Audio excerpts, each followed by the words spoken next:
You want to make a band today? All of these teenagers did using my flipping sauce, and I'm gonna give it all to you today. Flipping is probably the easiest way to get rich quick. I'm gonna show you how to start the same way I did, flipping phones, which made me my first $5,000 a month. Then I'm gonna show you how I leveled up to motorcycles, then cars, then exotic cars. The 3 tactics that every legendary flipper uses. I'm also gonna tell you all of those. Let's fucking go! Let's start at the bottom, flipping phones. Buy a cracked iPhone 14. They usually go for $300 to $400, but because it's cracked, use this defect along with skill number 1, verbal abuse, which I'll explain later, to get $200 off the value of the phone. So you got this for $150 to $200 now. Go to your local shitty repair shop and get the screen fixed for $50 to $100. You got $200 off, but it only cost you $50 to $100 to fix. This is where your profit comes in. Next, spend another $50 to get the original box and charger. It's not a new phone, but if you package it up like one, you can ask for a higher price. I know I talk fast, turn it down to 0.75x speed if you need to. Put this whole package together and market it in higher places. Don't just put it on local offer up. Make sure it's available to ship across the country and across the world. Put it on eBay, put it on Facebook Marketplace too.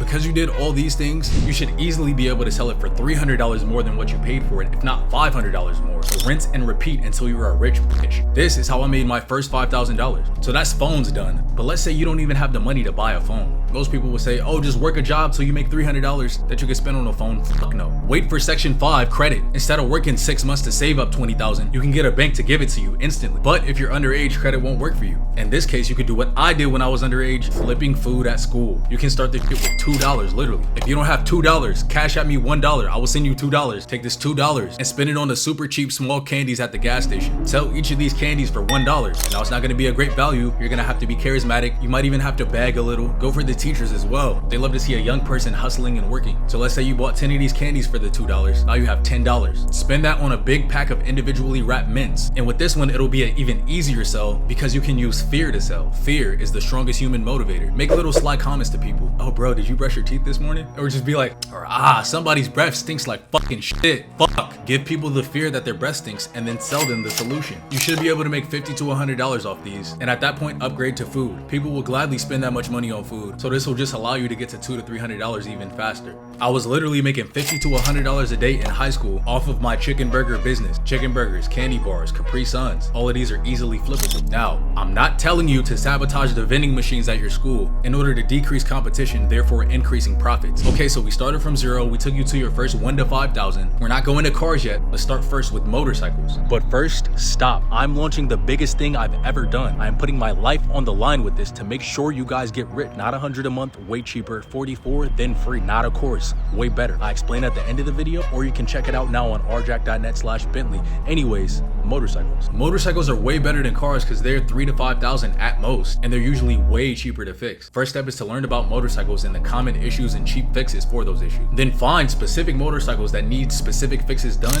being sold by people who don't know what the fuck they're doing. Example, my 2004 Honda F4i. The F4i usually has battery issues. I found one that just had a dead battery, but the guy selling it didn't know about that shit and just wanted to get rid of it. And so because it looked like it was a shitty motorcycle that's not running, I also used a bit of verbal abuse. I was able to get the motherfucker for $1,300. I spent $50 on a new battery. Now it ran perfectly fine and I was able to sell it for $2,400. 2 to 4 hours of work for $1,100 fucking dollars. That's $275 an hour at worst. And you wonder why I say it's slavery working minimum wage. So repeat that process a couple times till you got 10 to 20 bands saved up. Now we level up and do it with cars. I made 10 to 20,000 flipping cars. The homie Cuddy Toes has done the same shit. The homie Xavier has done the same shit. In fact, let's not even use RJack as an example. Let's use somebody from the audience to break down this process for you. Look. Flipping journey at 17 in 2 months. 17 years old. I don't want it.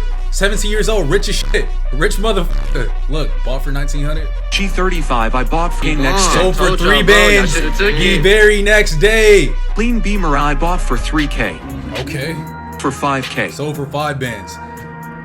Now, before we keep going through this, you may be wondering how exactly people are able to flip. Like, if it could sell for $5K, why would the dude sell it for $3K? It all comes down to these 3 tactics. You know what, let me just tell you tactic number 1 now. It's called verbal abuse. Now, verbal abuse is only okay in a financial context. Do not use these tactics on humans in any other form of relationship. That's fucked up. But because we live in a system called capitalism, a system where you will literally be pushed out of your fucking hospital bed and left to die on the curb if you can't pay your medical bills. It's life or death. It's dog eat dog when it comes to money. And here's how you do it. Step 1, start with tons of content. kindness as all abusers do. Mirror their words. Have a ton of happy energy in the text messages. Find a common interest with them and chat a bit about that. Compliment them on the item and say they have great taste for choosing it, etc, etc. Then hit them with an aggressive lowball. This is fucked up. Start tearing the item down. Start picking at flaws that the item has. Yeah, I want to give you the price you asked for. In fact, I want to give you more. This fucking flaw and that fucking flaw, they're so terrible. And after you're done tearing the item down, always say something nice so they have a hard time actually being mad at you. Then just rinse and repeat this cycle, each time getting more intense and intense with the teardown. You're never gonna sell this fucking item. Nobody's gonna want this thing except me. Repeat this until they crack. This is not one of the big 3 strategies, but I'll give this away for free. Just show some love, help the video go viral, and help yourself by watching it on 0.75 speed. Get out anyways. The strategy is take great photos. When you see Xavier flip a car in 2 hours,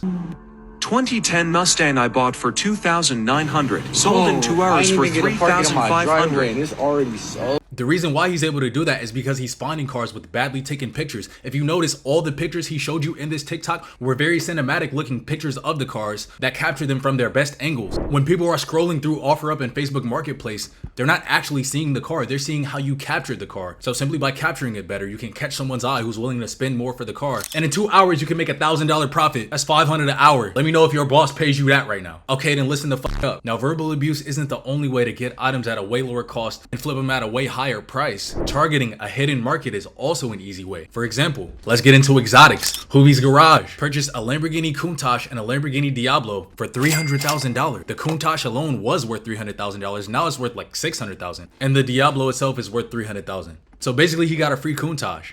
I could almost pay for one or the other, basically buy one, get one free. Now, obviously, nobody in their right fucking mind would sell cars at this deep of a discount if they knew what they were worth. But the owner of these cars didn't know what they were worth, number one. And number two, he didn't care because this owner was off market. So how did he find this deal? How did he target this rare market? Well, he did it through his mechanic. His mechanic, who works on Lamborghinis and Ferraris, happened to know the guy who wanted to sell his 2 Lamborghinis. He called Hoovy and said, hey, you want to sell them? And basically handed the man $700,000 on a silver plate. Now, there's other ways to do this. You can track the VIN of each car and track the ownership history and find any gap in the ownership history and find a list of owners. Call all the dealerships that car has ever been to, track the location of the car. You could do this yourself if you're broke, or you could hire someone to do it. At most, it will cost you $1,000, but if the car is worth hundreds of thousands and you can lowball them down to 50 to 80,000, you'll easily make that 1,000 back. Other rare markets to target are estate sales and yard sales. I've made literal thousands flipping items I've gotten at estate sales. In both cases, either the person running the estate sale for the dead person or the person running the yard sale for themselves can have huge misconceptions about what the item they're selling is actually worth. And it's not just me. Look at this guy on Reddit. He bought a gold coin for $800 from, I believe, a yard sale. It was in a shitty old coin holder, but the coin itself was still in great condition. He got it regraded, put it in a new coin holder, and sold it for 4,500 fucking bucks.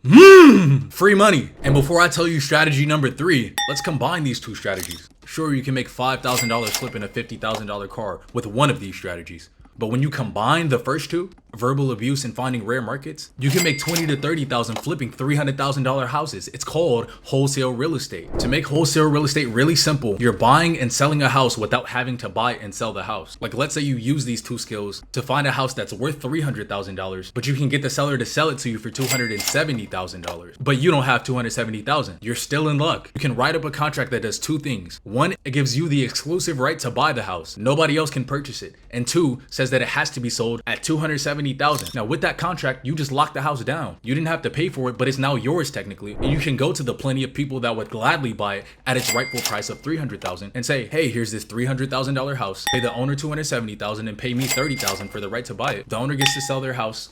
You get a great deal on a house, and I get 30 fucking bands. Yes! But the key here, the hardest thing to do, is it this step? Finding a buyer of a $300,000 house at a great deal? No. Is it setting up the contract? No, you can find them on Google in 5 minutes. It's finding someone who's willing to sell their $300,000 house for $270,000. And you do that with the 2 tactics I told you. All of these wholesale real estate millionaires, everything in their expensive ass courses essentially boils down to targeting a rare market and verbal abuse. Okay, so now we're about to get into the shit that I haven't done. That'll blow your fucking mind. And with this, we will learn about the very last strategy. But before we do that, let's talk about what me and you can do in 1 to 6 months. Section 5, flipping with credit. Listen, flipping is risky. Let's take 2 brothers, Tim and Tom. Tim watches this video, gets inspired, flips his way up to $5,000, spends it all on the car. Unfortunately, he didn't do enough research. The car blew a head gasket. Now he lost the whole $5,000. He can't afford rent. Now he's homeless. His inability to shower leaves his girlfriend repulsed of him. She leaves him, but this kind of fires him up. He's ready to come back and make it. He takes a walk down the beach to motivate himself, but because his broke ass can't afford shoes. He steps on an HIV needle, gets AIDS, and dies like a hoe. Tom, on the other hand, got access to $10,000 in funding from the free preview of the credit code on rjack.net, or $40,000 or Hellcat to flip from the full credit code. Either way, he fails like his brother, but it's not his fucking money, it's the bank's. But unlike his dumbass dead brother Tim, who used his own money, he did what all these billionaires do, and he used the bank's money. So he has 3 options, none of which include going broke or having to pay off the fucking debt. Option 1, the worst option, he can file bankruptcy and be in a credit gulag for 7 years. But after that, he gets to respawn and start new. Option 2, he can remove the debt like I show in the credit quote. While collections agencies may still bother him from time to time, he won't have to pay it off, and he'll still be able to get a car, house, apartment, boat, whatever he wants. Or option 3, he could take a credit extra life.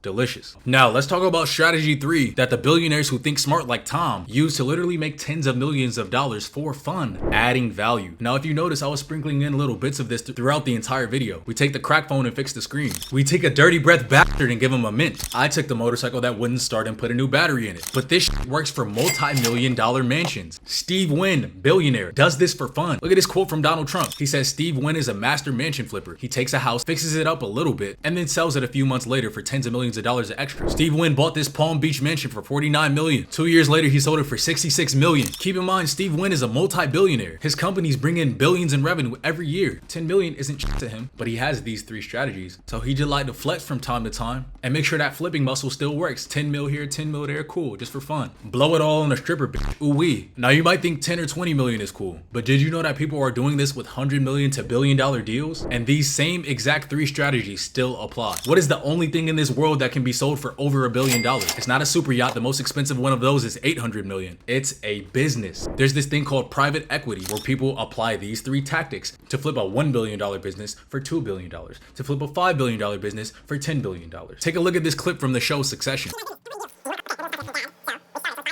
But it doesn't just happen on TV shows, it happens in real life. Listen to this story about how Steve Jobs bought a company. Steve Jobs told this dude that he was gonna buy his company for 300 million. Then look, he starts verbally abusing this kid. He starts bullying him. How much am I buying your company for? We have a deal, 325 million. And he looks over at Peter Oppenheimer, who is the CFO of Apple. And he's like, what? 325 million for Andy's piece of shit company? He's like, I'll pay you 275.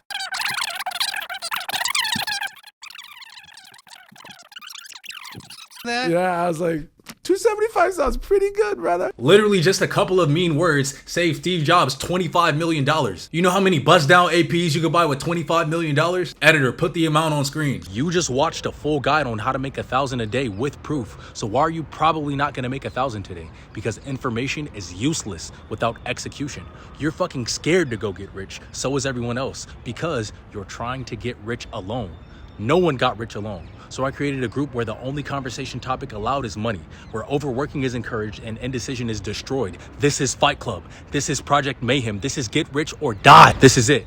There's a 44-month entrance fee just to show your series, just to make 1,000, and I'll give it back. Now go watch or rewatch the video, take notes, then take action, not alone, but with all of us behind you. Start on your path to give your family the life they deserve. And there's way more benefits I explain on rjack.net, first link, and there's free sauce even if you don't join. I'm out.